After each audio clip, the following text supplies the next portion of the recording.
an art student uses her harrowing encounter as the inspiration for her artworks and her bloodlust. During art class, Noelle notices her classmate Luke watching her, making her feel flustered. At her campus home that night, she tries to start painting when she gets distracted by her housemate spending time with a man in the backyard. The next day, Noelle's work is judged by her peers only to get bad critiques. Professor Rudd comments that her technique is good, but her work looks like she's censoring herself. He advises her to get messy to get more creative. The stressed woman later sketches alone on campus when she notices Luke with his friends. To her surprise, he approaches her and invites her to a party tonight. Immediately, Noelle says yes, giddy to spend time with her crush. As she prepares for the party that night, her housemate Sky compliments her and wonders if she is interested in someone. When Noelle admits that she is, Sky advises her to invite the guy over for some private time. The woman is nervous since she's never gone out with someone before. Sky advises her not to overthink since men are easy to attract. Soon, Noelle goes to Luke's house and spends time with a guy she likes. With the man talking about how he's trying out new art mediums, he invites her to his room to show her his ceramic works. Suddenly, Luke makes a move on Noelle, but he gets too intense even when she starts pulling away. He then pushes her to the bed, and Noelle can only cry as he overpowers her and forces himself on her. After the deed, he leads the tearful woman to the door without another word. Distraught, Noelle goes home and dives into the pool, where she cries out. When Sky checks on her the following day, she notices that Noelle isn't feeling well. The woman tries to hide it, but her housemate can tell that something is wrong. Hesitantly, Noelle talks about what happened, which makes her tear up again. She thinks she must report it, but Sky advises her against it. Sky's friend experienced the same thing, but when she reported it, everyone just shamed her. She assures Noelle that she believes her, but advises her not to let what happened ruin the rest of her life. With that, Noelle attends class like nothing happened. This is until Luke arrives at class as well. Noticing the woman on edge, another classmate, Shane, checks on Noelle, but she just leaves. Despite Sky's warning, Noelle reports what happened to the school's counselor. While getting her testimony, the woman questions if the man she was with actually heard Noelle say no to the encounter. This makes the student doubt herself, and the anxiety makes her zone out. Overwhelmed, she leaves but immediately receives a message from Luke asking her to come over. After much thought, Noelle goes to his house, where he rants about the mess the party left behind. Seeing him act as if nothing happened, the woman demands an apology for what he did. However, he insists that she wanted what happened between them, so she slaps him. Pissed, he tells her to leave before heading upstairs. However, Noelle chases him up the stairs, so he pins her against the wall. She pushes him back, leading him to fall over the banister. Stunned, Noelle checks and finds the man dead on the floor. Unsure of what to do, the woman heads out and collects herself in her home. However, seeing Luke's body triggers something in Noelle, so she grabs a frame from the wall and smashes it. She then uses the glass to wound herself, entranced by the flow of her own blood. The next day, the police investigate Luke's death led by Detective Kennedy. The detective soon finds the victim's phone and sees Luke's last message to Noelle. When she goes to class, everyone is distraught about Luke's death, so Professor Rudd cancels their lessons to give his students time to process. After she leaves, Kennedy approaches Noelle, who admits that she went to Luke's house yesterday but claims that she left when she noticed that Luke was under the influence. Satisfied, the detective gives her his business card in case she remembers anything else. That night, Noelle reads an article about Luke's death to check if anything pointing to her has been discovered. While she does, she notices another article where 3 football players were accused of harming another woman, which was shown on a video circulating online. She looks up the footage and sees the horrible act, reminding her of her experience. The following day, Noelle approaches the other victim, Lindsay. When she brings up the event, the woman walks away, not wanting to discuss her horrible experience. Noelle claims that she's working on her thesis about such cases, but Lindsay refuses to be the subject of her project. The art student, however, clarifies that her subjects are the perpetrators, not the victims, since she's also one. This catches Lindsay's interest, so she shares her story with Noelle at a cafe.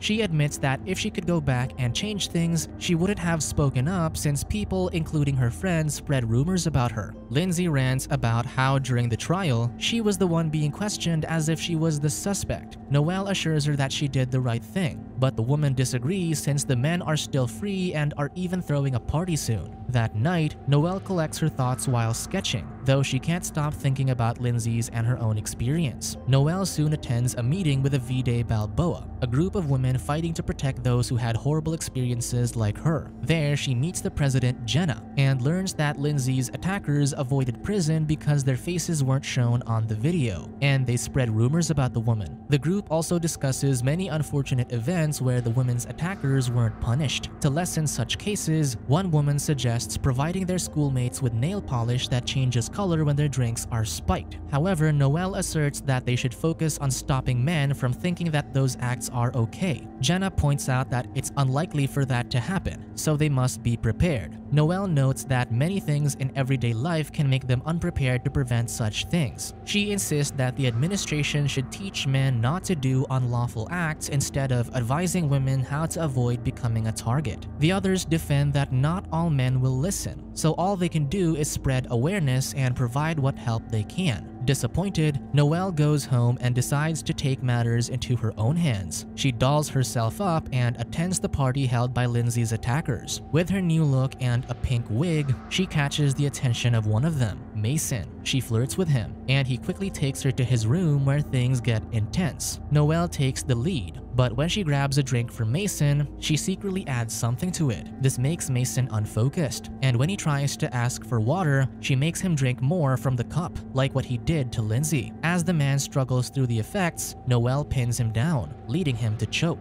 With the task done, she leaves. When she gets home, she starts messing up her artwork like what her professor advised her to. Soon, the cathartic experience leaves the woman satisfied as she gazes at her new painting. The following morning, Sky finds Noelle enjoying their pool looking uplifted. Meanwhile, Kennedy investigates Mason's death. Recognizing him from Lindsay's case, he talks to the other suspect, Jeremiah. Later, Noelle presents her new work, which her professor and classmates are impressed with. After class, the woman watches over the frat house, where Mason's housemates act as if nothing happened. Filled with new confidence, she approaches Jeremiah in the bathroom and flirts with him. The man is immediately interested and lets his guard down. However, Noelle uses this chance to start beating him despite the dozens of people just outside the door. Soon, Kennedy returns to the house to talk to Jeremiah, only to find him dead. As night falls, Noelle watches the third suspect in Lindsay's case, Connor, as he's jogging in the stadium. When he goes to shower, Noelle walks to him with a hammer in hand. In one swift motion, she knocks him down. However, Connor is still awake and trips her, making her drop her weapon. While Noelle desperately reaches for the hammer, the man pins and chokes her. After much effort, she manages to take her weapon back and lands another blow to Connor's head, killing him. Soon, the news about the men's death spread all over campus. The police interrogate some of their frat brothers and learn that Mason went with a woman with a pink wig on the night he died. Amidst all these, Noelle basks in her new inspiration and art style that she's discovered. Eventually, another detective approaches Lindsay. Pissed at how their deaths are given more attention than what they did to her, Lindsay suggests that the police should ensure that the men didn't have other victims who were too scared to report their experiences. At the V-Day Balboa group meeting, a few women feel empowered about the events, hoping that this will make men think twice before hurting someone. However, Jenna argues that their deaths won't help their victims heal. She reminds them that their goal is to support survivors, not celebrate killers. One night, Noelle hangs out with Shane, whom she actually enjoys being with. Noelle soon leans to kiss him, and the man reciprocates her actions. Things get intense between them, and Shane confirms if this is what she wants before taking it further. When she says yes, the two get intimate. However, Noelle's trauma from her experience with Luke makes her push the man off, so she asks Shane to leave. After he leaves, the woman goes to talk to her roommate, only to find Sky crying on the floor since she had intentionally wounded herself. Noelle cleans Sky's wound as the woman shares that her real name is Daisy. She changed it since something bad happened to her and wanted to be someone else. Realizing what this means, Noelle stays with her until she sleeps. In the morning, Noelle looks up Sky's real name,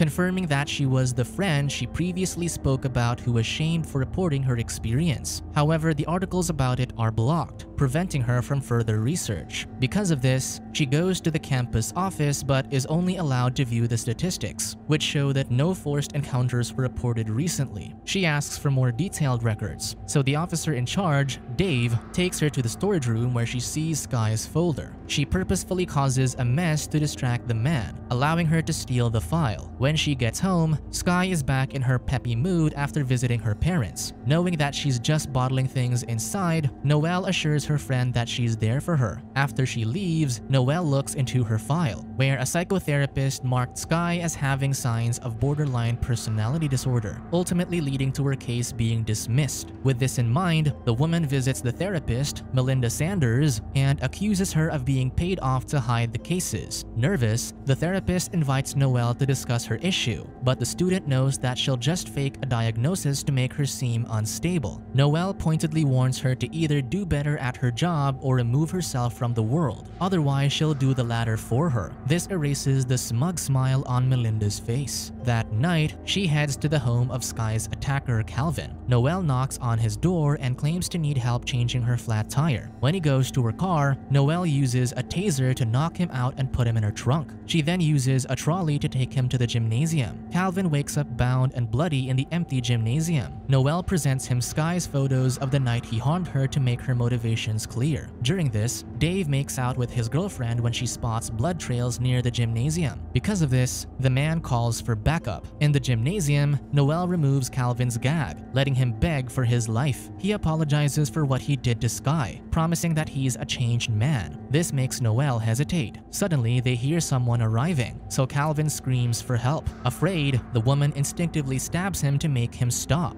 Realizing what she did, she then runs away just as the detectives arrive. With the men on her tail, Noelle races back home, claiming to be covered in paint when Sky notices the blood on her. In her room, the woman quickly removes the bloodied clothing and breaks down. The next day, Kennedy links Calvin to Sky, so he watches her home only to be surprised when Noelle walks out. He later approaches Sky, reporting that Calvin is in the ICU. She dismisses this, refusing to discuss her history with him without a lawyer. However, when she walks away, the woman has to hide her tears. Meanwhile, Noelle is in class when Professor Rudd announces that she's been chosen to be their speaker during graduation. The student beams at this news and accepts, not knowing that her roommate is sifting through her laundry and finds her bloodied shirt. Sky also finds her photo from her case files, confirming that Noelle is involved with Calvin's condition. The woman confronts her when she returns home. With no choice, Noelle admits that she took revenge for her. Sky breaks down, asserting that it wasn't her housemate's responsibility to do that. Noelle argues that she's protecting her, but Sky points out that Kennedy questioned her earlier and Calvin is in the ICU. If he recovers, he'll report Noelle, and Sky will get involved again. She insists that she just wanted to move on, but now she'll be pulled into Calvin's life and be judged again because of her. Guilty, Noelle decides to surrender to the police in the morning to spare Sky the trouble. Early the next day, however, Noelle finds a letter on Sky's bed, claiming that she's the killer. To her horror, she finds that the woman has ended herself in the bathroom. Noelle cradles the woman in her arms, screaming in tears. Later, the police search Noelle's room after she reported Sky's death. She is then interrogated about Sky's case against Calvin, but she points out that he and the other men were all horrible people. Kennedy argues that whoever they may be, their murders were still against the law, so the perpetrator must be punished. Noelle boldly adds that it depends on which law is broken, given that the men were never punished. When asked why Sky took her own life, Noelle is left speechless, giving Kennedy a hint of guilt in her eyes. Still, she is released from the station. One day, Noelle returns to class and approaches Shane. She apologizes for not talking to him after what happened between them, but he waves her concern off. Instead, he shares his condolences for Sky. Soon, Noelle writes her speech for graduation, though she struggles to. An exhibit is eventually held for the art students where Noelle's works receive praise, yet she can't help but feel troubled. When she returns home, she burns Sky's letter where she confessed to being the killer, revealing that she never surrendered it to the police. On graduation day, Noelle gives her speech, sharing how she saw art as a way to immortalize immortalize beauty and save it from life's brutality. During this, Calvin finally wakes up, and the police rush to capture the person who harmed him. Kennedy arrives before Noelle ends her speech, and seeing him, the woman already knows what's to come. She ends her speech by urging her classmates not only to preserve beauty but also to expose the truth. No matter how the world becomes uncomfortable with their honesty, she believes that things will be better afterward. Noelle then goes straight to the police as the ceremony ends. Despite being cuffed, she smiles, accepting the consequences of her actions and taking comfort in the idea that there are fewer horrible men out in the world. Subscribe to watch more videos like this, turn on notifications and leave a like to help the channel out. Thank you for watching.